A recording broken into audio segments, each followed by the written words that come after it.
Around 55,000 years ago, the first people arrived in Australia, and then they went walking. On this island continent, they formed a visionary culture.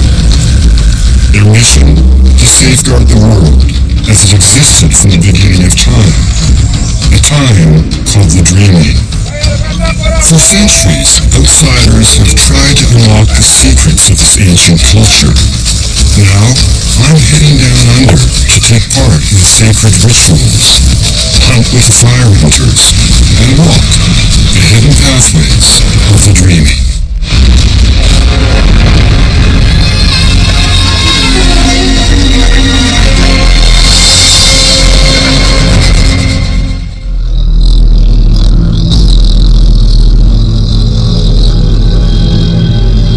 They have no word for time or history, but Australia's Aborigines may well have the oldest civilization on Earth. After 50 millennia, it's still alive in remote corners of the outback.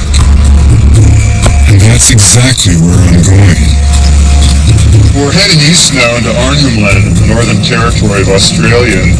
In a sense, this is a cradle of what became one of the greatest civilizations in the history of humanity. Australian anthropologist Adam McPhee is taking me along to join a group of Aborigines in rituals few outsiders ever witnessed. Walking their clan's ancient song lines, preparing for their kangaroo fire drive, discovering ceremonial sites that predate the last ice age, all to try to understand a unique culture that's been misunderstood for centuries. When Europeans first came to Australia, what they saw in their eyes were just these savages living in the land, not doing anything with it. And in fact, they missed out on one of the greatest subtle philosophies of any culture on the planet. We're heading deep into the Australian outback, to a remote corner of the Northern Territory, in the Aboriginal Reserve of Arnhem Land.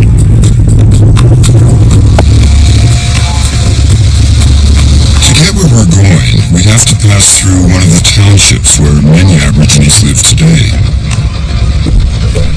We just pulled into Ramangini, which is a community that probably was established, I don't know, in the early 70s or so when people started moving off the land. You know, once people settled in places like Ramangini, suddenly people were separated from the very thing upon which the culture depended, the incredible link spiritually and metaphysically to landscape. Now, that separation has helped push this culture to the brink. In these modern townships, Aboriginal languages, their oral tradition, a way of life that goes back 50,000 years, is disappearing. But some are fighting to reconnect with those ancient traditions and to the land itself. Like the man who's going to take us there, Otto Campion. So this is to my home. Thanks, Otto. This is your dad's place then? This is my dad's place. I grew up here. Otto is the traditional owner of this land, and now by profession, a homeland ranger. Like many of his people, he lives a hybrid life, half Western, half Aboriginal. This is one of my boys. Most of the year, he lives here, on the edge of town, in government-built housing with his family. That's my wife, Christine. Oh, hey, nice to meet you. But Otto didn't always live here. As a child, he ran wild on township streets. But last year, when his father passed away, he returned to his family land and the traditions he had nearly lost. He would carry on the customs of his clan and pass them along to his sons. It was a promise he made here at his father's grave. This is my dad, now great leader, his grandfather, will take over after I'm gone. So my little boy, he'll be the second leader for this country. It's very moving to come to a place where your father is laid down like that.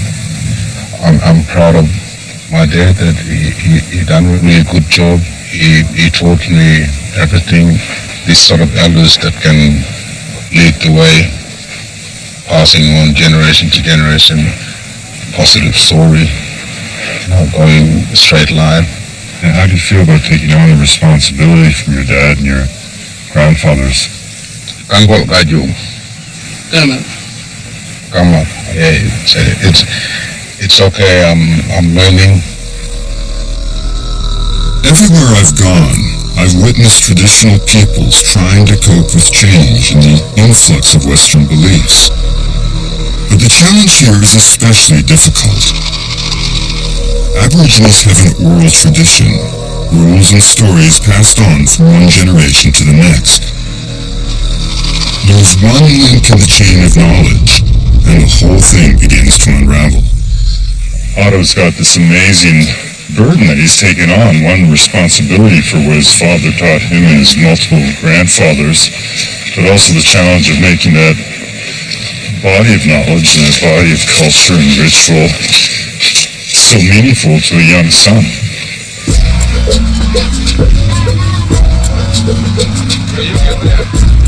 That's what makes the stakes so high for Otto. For the first time since his father died, he is gathering his family clan for a major ritual hunt known as the Kangaroo Fire Drive. It's a time to pass on traditional knowledge to the next generation and to teach them the skills of survival in the outback. They've never invited outsiders along before, but now we'll join them, heading deeper into the outback, deeper into Otto's world.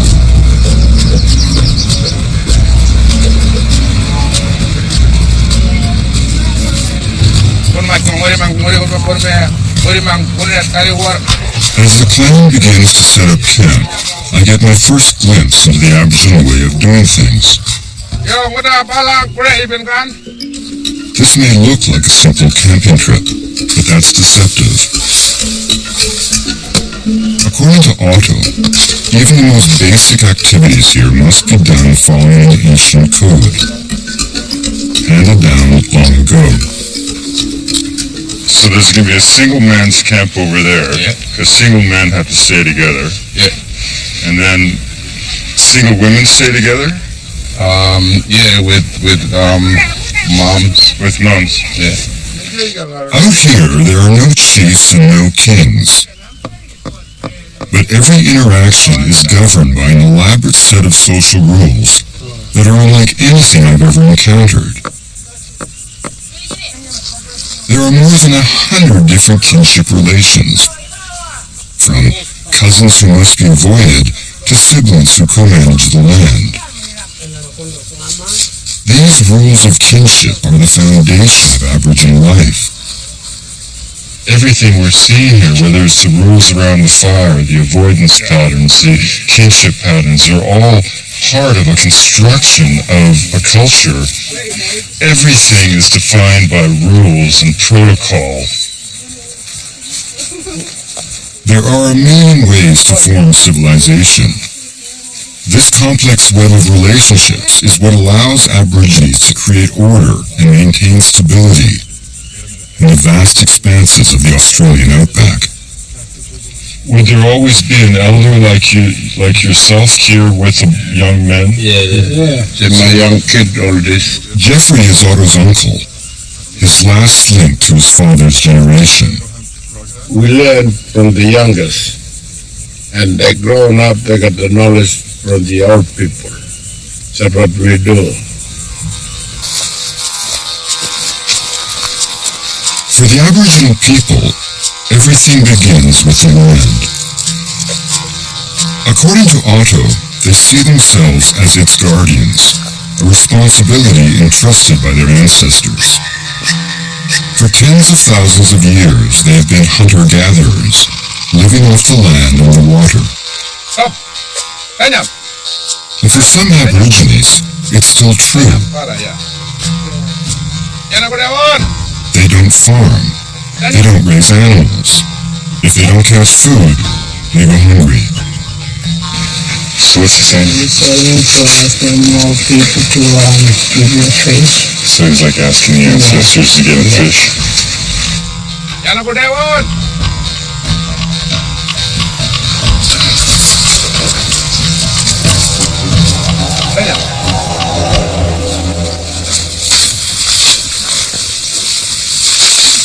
So when you were talking to the ancestors, what were you saying? I was saying, I'm hungry. Give me fish. Give me fish. Ikan kalang titi, tanya ngayalok means I'm hungry. But one barramundi fish is all we'll get for a clan of more than 30. For Aborigines, there's a right way and a wrong way of doing things. And Otto is worried we've forgotten a key ritual.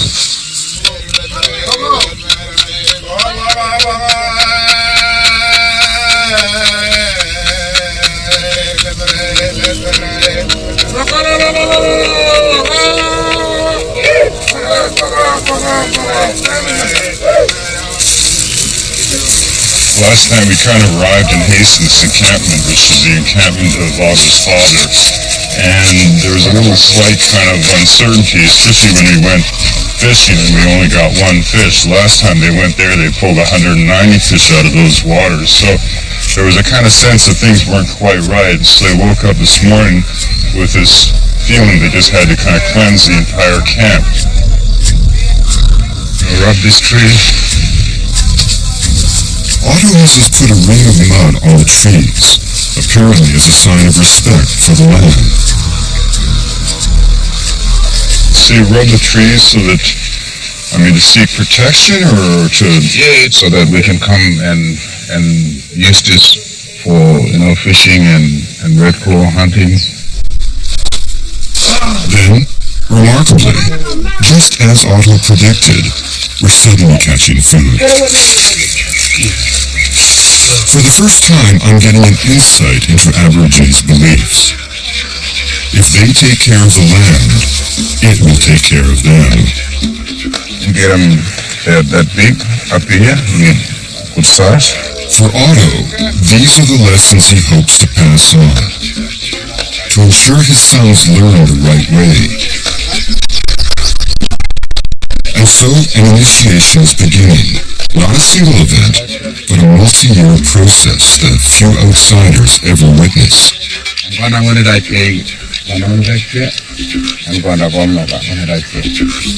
Today, Otto's son is being painted with an image of a venerated ancestor, the rainbow serpent. Like Native Americans, Aborigines believe they have thousands of these natural spirits living amongst them. I'm trying to figure out their role. But this much is clear. The clan is infusing the boys with the power of the dreaming and preparing them for what comes next. On the trail of an ancient knowledge.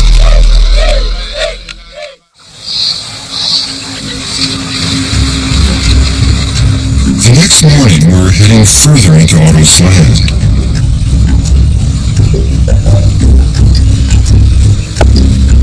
It may seem strange that he's driving a pickup truck in search of ancestral wisdom, but Otto believes in what he calls the two-toolbox approach. Using today's tools to help keep a millennial-old tradition alive. They may wear jeans and t-shirts, but they still see themselves as ancient stewards of the land. Relying on it, maintaining it, living lightly upon it. Rather than cut down the paper bark tree, they peel its bark and use it for almost everything. From the beginning of the meal to the end, it's used for a plate, a napkin, a mug, or fire starter. Napkins.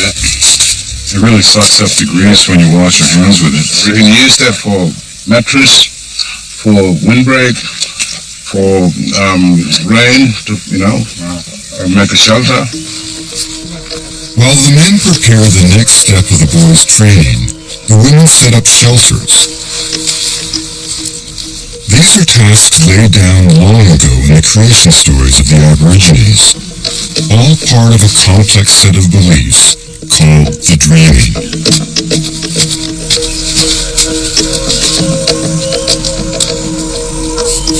It's what I've come here to try to understand, but so far, it's been baffling.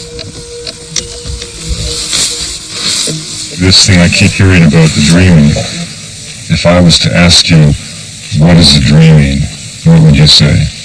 We have country, we have dreamtime image, we have footprint, we have water. So you'd name an animal? Yeah. Like a butterfly dreaming or Butterfly or snake. it's like going into a little Italian village and going door to door and asking everybody to explain to you what God is. Can you explain to me the dreaming? We teach our kids how to do this when they grow up. See, you got Goanna dreaming, you got sun dreaming. Everybody in the moment has a different answer. But then if you said, what happened in the dreaming? Sometimes like I know dream time. Yeah. Sometimes I don't know. Some people have short answers. Some people look at you like you're an idiot. So dreaming is like not just what happened a long time ago, but it's also the proper way to live. And sometimes they'll launch into an incredible explanation. Dreaming is a dreamtime dream story that our ancestors see the knowledge. Is there a word for it in your language? Dreaming is a jang. And it just seems to be so complex.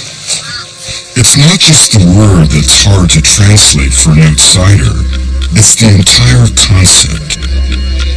It's no wonder the Aborigines confounded white settlers who came to this land. At the end of the 18th century, Westerners arriving in Australia found a native people that seemed to them almost Stone Age. The Aborigines had no writing, no farming, no interest in European notions of progress. It was debated in government whether they were even human beings. For the next 150 years, the Aborigines would be pressed into schools, townships, and missions. The consequences were tragic.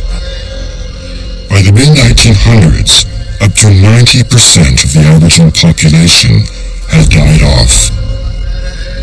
Generations were lost. A people and a culture on the edge of a long, dark night.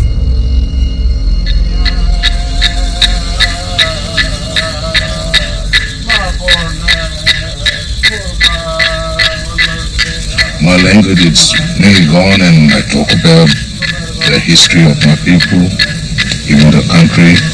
I always get feeling that make me cry. Of the 270 Aboriginal languages, more than half have disappeared.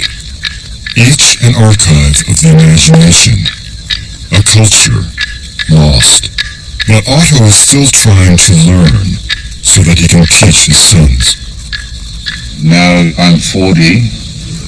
My first time I'm doing training with my grandfather. He's teaching me about songline. I still have a long way to go before I'll be like him.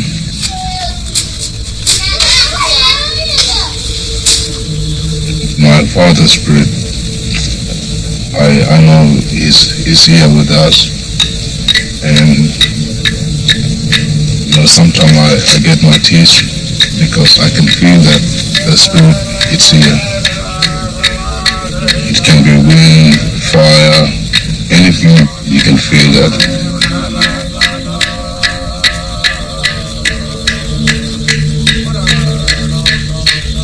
For the Aboriginal people, the task is immense.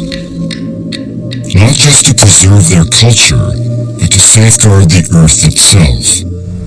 For them, the natural and the spiritual worlds are one and the same, timeless and eternal, an Eden that will live forever. as long as the clans maintain it.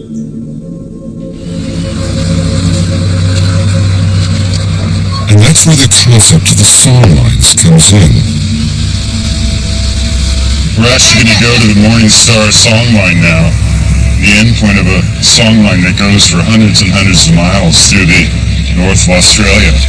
Finally begin to figure out what this songline story is all about. I've read about songlines before, the secret ancestral pathways of the Aborigines. What I'm hoping to understand is how they function for Otto and his clan, and how they connect to the dreaming. I think the idea is that as you walk the songline, you're walking to these places, which are both places of the past and places of the future, because by walking to them, you bring them alive. In fact, by walking to them, you actually allow them to exist. To get us ready for the walk ahead, Otto takes us to a billabong. What you looking for? When I was a kid, I used to swim here with my brothers, get to play, wrap around our body, just to keep us cool. It's a ceremonial marking with a practical purpose. The clay makes us part of the land, but also, in this blistering outback heat, it's an Aboriginal sunblock.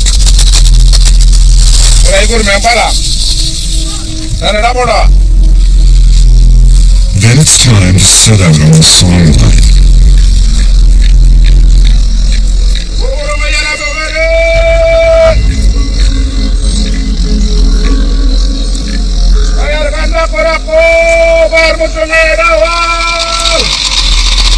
As far back as Aborigines can remember, they have followed this ritual, walking the land, guided by the songs and maps of their fathers.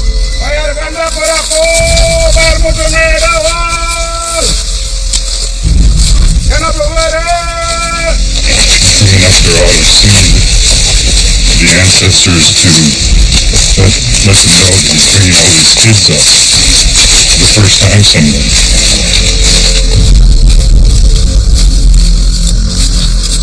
I've been talking to Spirit. It's about letting our Spirit know that I'm taking my kids to show them, and this is their story, so that they can be part of it. This one is known as the Morning Star songline, named for the planet Venus. Otto hasn't been up here since before his father died. Now he's returning as an elder, teaching the stories to the next generation.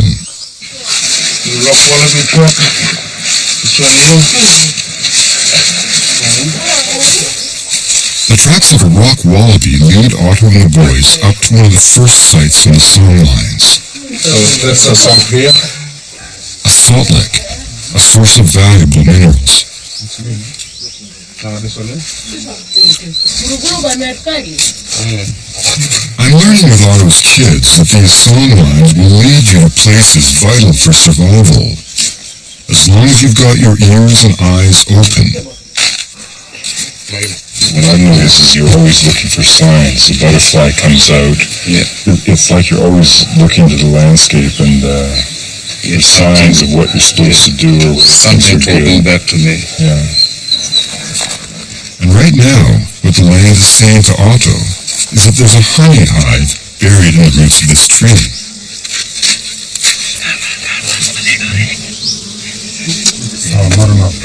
It's a gift of nature to those who know where to look. You started?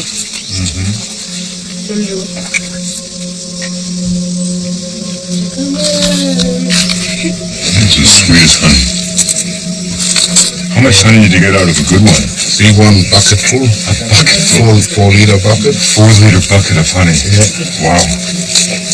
For Otto's kids, the lessons are just beginning.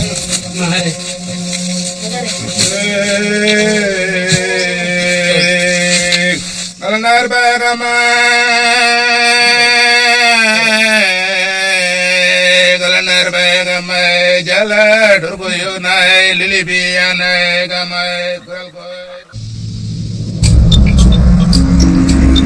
In an outback landscape that can be hard to read, it's the song lines that make sense of it all for the Aborigines, helping them navigate an immense wilderness. But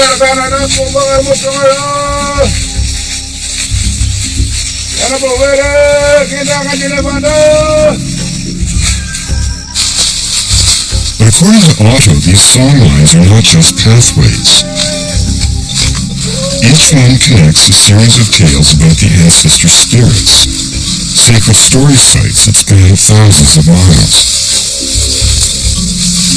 Yeah, you see that two hill there? Yeah. The last one is a devil, a spirit that sang out from here. Up over this escarpment here? Yeah. He trying to walk back where he came from. But he turned around and heard dingo howling. He started to stop here and look for a good place where to store all the tools. The Dillibag and the Morning Star pole are right over here somewhere. Somewhere here. It's a secret cave.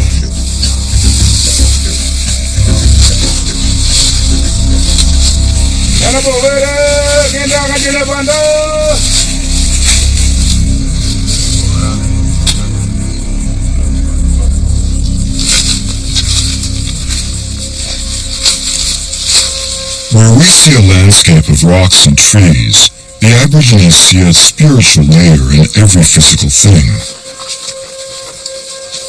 A hole in the rock is evidence of one such story, a passage through which the Morning Star was propelled from the earth into the sky. He went like this.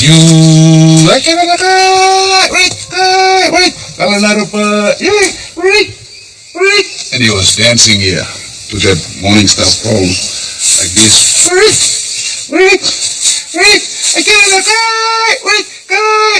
That's funny. Yeah. So the song line, is it a map across the world, right? This is north and east. Yeah. And then this is where the song line comes through the coastline and, went through creeks. And different clans are different places, right? Different peoples? Yeah. A song line, it's a map.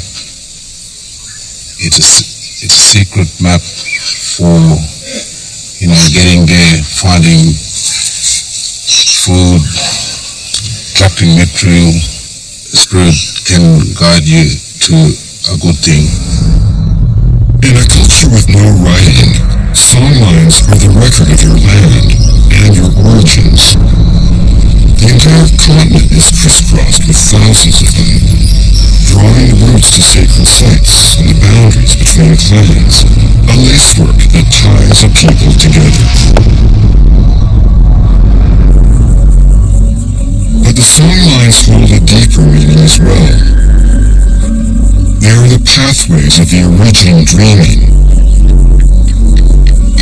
charting the journeys of the ancestral spirits who sang the world into being as they walked, giving names and life to waterways, plants, and mountains. To walk those same tracks, to sing the songs they sang, is to be present at the moment of creation. And every time the songs are sung, the world is created again. That's the task of Otto and every Aborigine. And what are the consequences if you don't sing it right? If we don't sing it, I think some people, they tell us, you're not a really good bushman, you're not really culture man, you are nothing. And that's mean it's taking, power from them because they feel empty. If we destroying our dreaming sites, we are destroying our life, then we'll be nobody.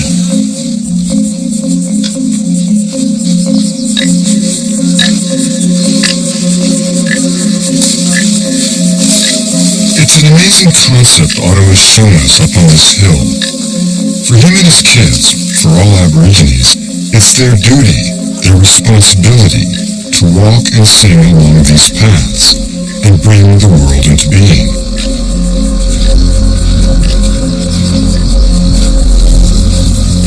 One of the things that I find most difficult to wrap my Western head around is the idea that the world is still being brought into being with every ritual gesture today. So if Otto doesn't do what he is supposed to do, it breaks the dreaming. That's the way it is. It has to be done. Otherwise, the consequences can be quite drastic. Storms will become bigger. The earth will not be as abundant. Havoc could result. There is simply no option. Otherwise, the consequences are catastrophic.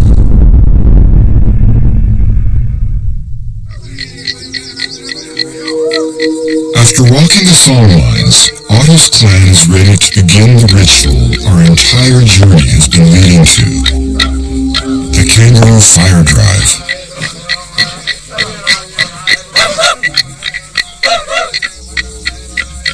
According to Adam, most Aboriginal ceremonies begin with a dance.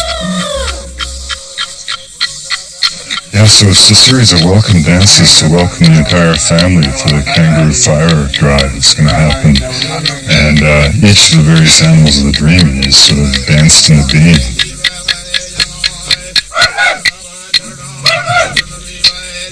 The clan hasn't done these ceremonies in years, but recently Jeffrey's health has been flagging, and he's the only one who remembers these rituals all the way through. For Otto, that makes it even more important to reconnect the clan to these traditions before it's too late.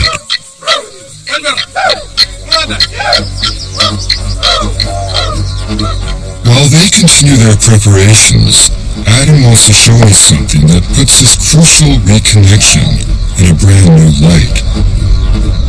He's taking me to a site lost for generations and only recently found.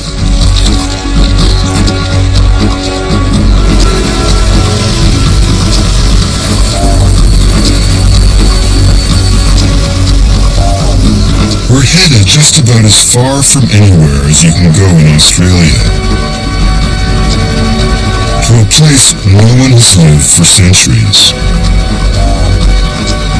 Hidden in the vast landscape are ancient ceremonial sites, older than the pyramids or the Bible. So are there like dozens and dozens of sites out through here?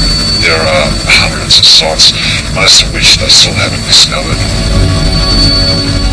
According to Adam, what I'm about to see is one of the world's great treasure troves of ancient art.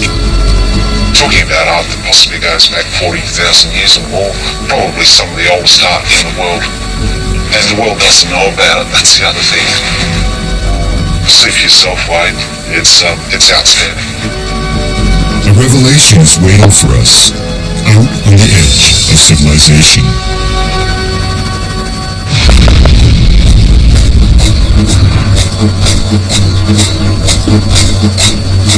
Long way out here. It's one thing to look at map sheets on a computer in somebody's office. You get out here on the land, it just simply does not stop.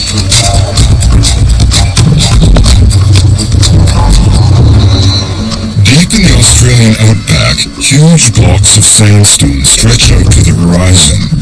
It's known as the Arnhem Land Plateau. Amazingly, our pilot, Chris, stumbled on a repository of ancient knowledge while looking for a fishing spot, out here in the middle of nowhere.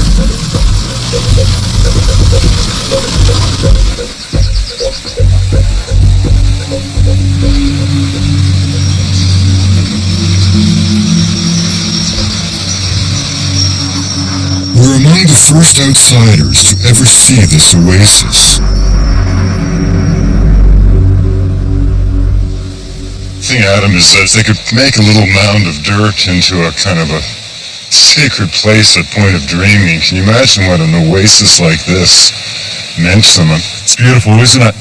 It's amazing. songlines that were designed to bring people to places like this.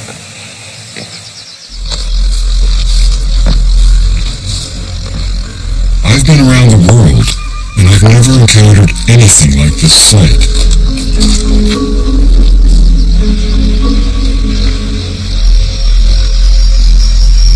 For Adam, it's the greatest museum on Earth. This is an example of what I mean by a master artist. You can only imagine the detail that's missing here, but this is very, very fine work. Very, very fine indeed.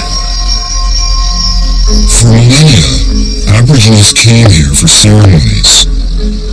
They left a record of rock art that extends from before the Ice Age all the way into the 20th century, making this the longest-running cultural repository of its kind.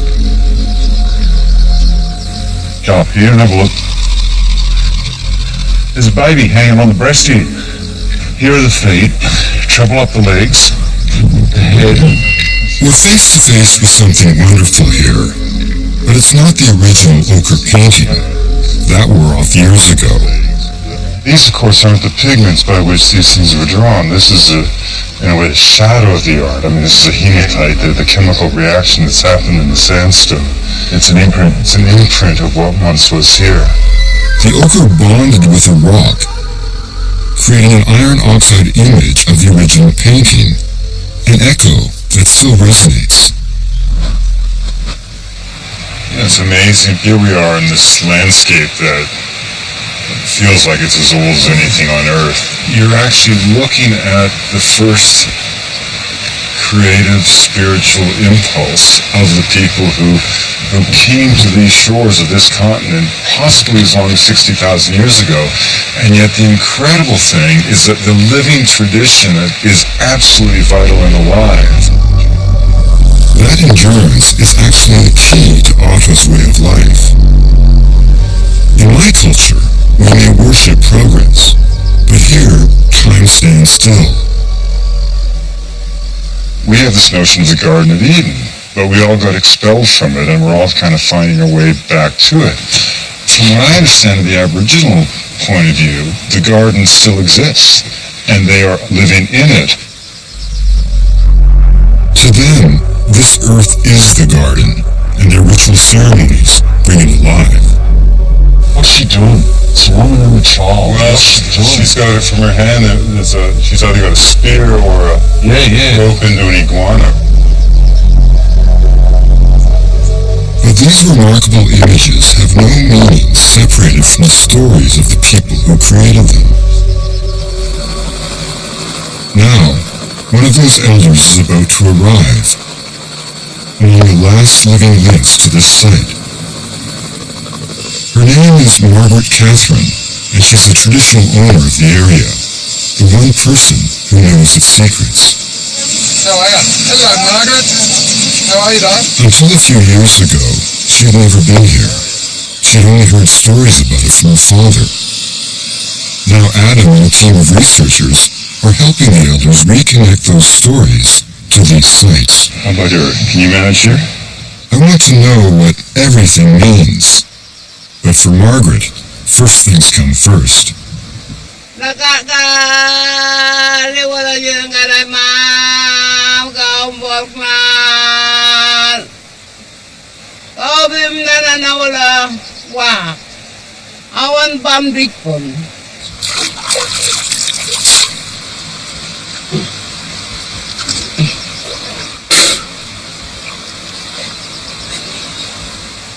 All old people can know that for next time when you come or take camera here, it's all right. Margaret tells us it's time to see the most important image here. Up there, there's 3 rainbow serpents. They're all together. Well done, well done. This ceremonial site is dedicated to the rainbow serpent, the creator spirit. That is the ancestral creator of everything we see, the rivers, the streams, the hills. What is the story of the rainbow serpent? It's really special, the rainbow, and it stays underneath the water, deep below, far away. And all around us and people live here and guard this place. And just cling on to him. It's their spirit that look after the river and the country. If I die, my spirit will be there. Margaret heard the stories from her father, who heard them from his father, going all the way back. For her, those stories are part of this land. They flow through the rocks and trees like the spirits of her ancestors. I feel really, really good when I come back to the land because I can always feel the presence of my great-great-grandfather. And he's there. You know, they're all around us, but I can just feel it inside me because I'm part of them. But sadly, with each passing year, there are fewer elders left to come back. Fewer who know the old languages and the ways of their ancestors. My hopes and dream would be look after your culture and stay, live in the land. Maybe they can be a doctor or they can be a nurse, but must go back to the country. And that's my last word. Don't forget your culture and live on with it forever in your heart and mind and carry it till you die and take it to the generation to generation. Sorry.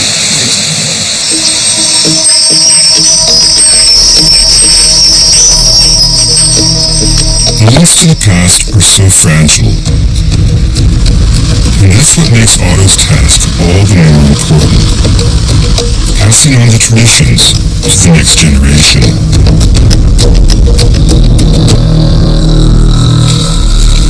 Back on Otto's land, last preparations are underway for the kangaroo fire drive. The young men are learning how to make spears. First they carve the shafts. Next they heat the wood to make it malleable, straightening it as they go. Then it's time to try out their creations. A chance to learn the lessons of the hunt.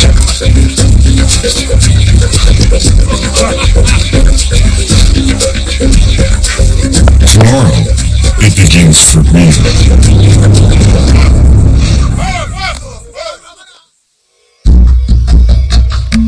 For Otto, Jeffrey, and the boys, a new day brings a big event.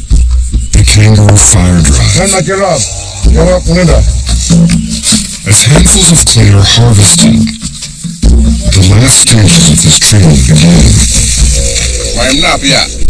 Like so much in the Aboriginal world, the fire drive operates on several levels at once. A ceremony, a life lesson, and a very real hunt for food. The hunters paint themselves with a kind of clay called yellow ochre. It masks the scent of human sweat from prey. The minerals are also thought to be the physical remnants of the forefathers. Putting on the clay, they are transforming themselves into their ancestors and learning the lessons of the dreaming. When my little boy been through the ceremony, he has to respect elders, family, and the nature. As the boys get ready, Otto maps out his plan for the hunt, breaking the group of 15 men into 2 teams. How wide an area is it? It's a big area. Big area? I'll be heading maybe 2 kilometers up this way. Lighting fire the whole way? Lighting fire and then... If all goes according to plan, the 2 flanks of fire will converge, driving the prey toward the waiting hunters. Kangaroo gonna run this way. Some kangaroo can jump over the fire, but some they'll be trapped inside. They set off, gathering bark from the stringy paper bark tree to serve as torches. As Jeffrey and Adam walk the western flank of their land, I join Otto on the eastern flank, setting an arc of fire. He's pushing the animals forward into their web.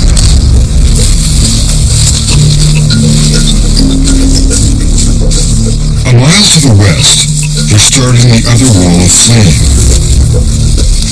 These strategies that people are hunting with today, they took generations to get to this stage. Then they used fire as their primary tool. The fire has become an integral part of the hunt.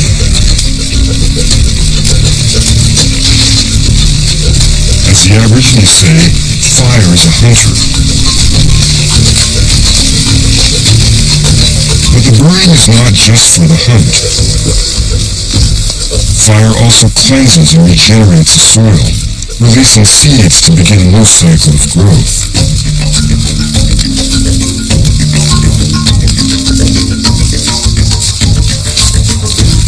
In a way, this rite sums up their tradition. A hunt, a spiritual ritual, and a way to take care of the land, all in one elegant package. Until things go wrong.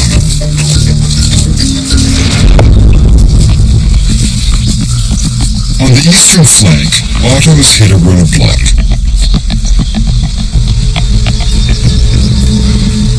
So the problem here right now is that this has already been burnt. Yes, someone lit it, and I'm really upset. Wrong people burn my country. Otto has no idea who's come through here and burned the land without his permission. Now his carefully designed plan looks like it may all fall apart. I'm really upset about this.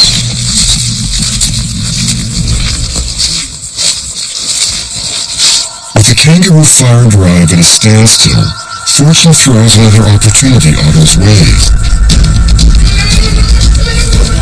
His son spotted a wild boar, and the hunt is on.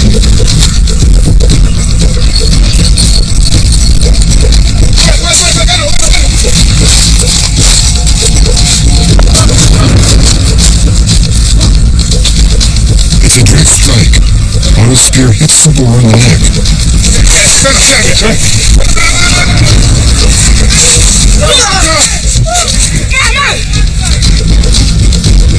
But the animal manages to escape. So far, it's a disappointing day for the hunters. The fire stalled, the boar gone. The clan is running out of choices. Otto realizes he has to come up with a new plan, and fast. Otto's gone around the backside. You can see he's already started to light fires. He'll do a sweep around here, and then with his brother-in-law Charlie, we'll just wait here, and hopefully something will come out of the fire this way.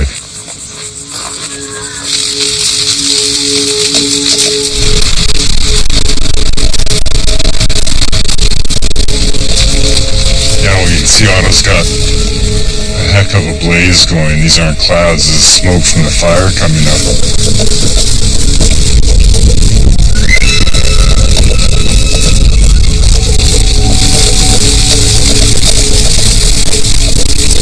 Now the fire drive begins in earnest, and as we stalk through the bush, suddenly we get lucky.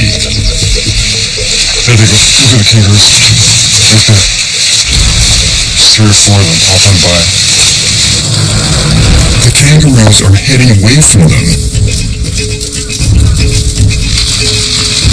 But Otto and the young men on the other flank are not standing still. This time, they're cracking open the second toolbox.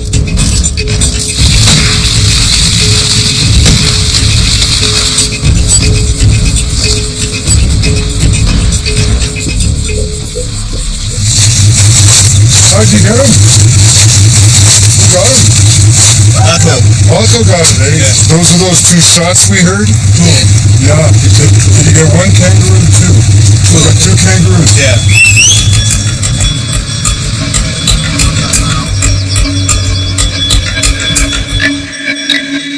Otto has returned, successfully.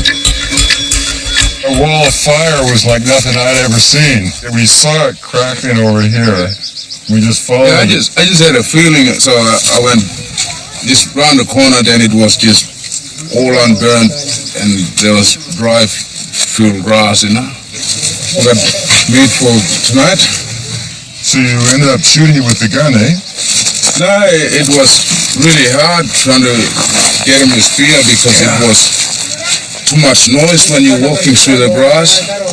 So I ended up using rifles. Once again, it's Otto's two toolboxes, combining the old and the new, sacred and practical. Sometimes you can have fun with spear, but sometimes you might, catch him, yeah. So you still have rifle beside you. You have to come back with something. What he's come back with is food for the entire clan.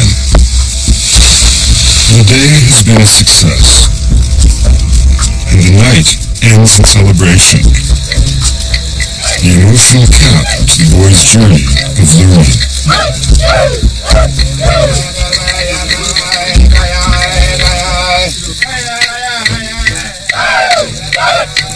Do it like this. Okay. And then crawl. Okay, yeah. And then go back. And then ready. And then ready. You jump like this.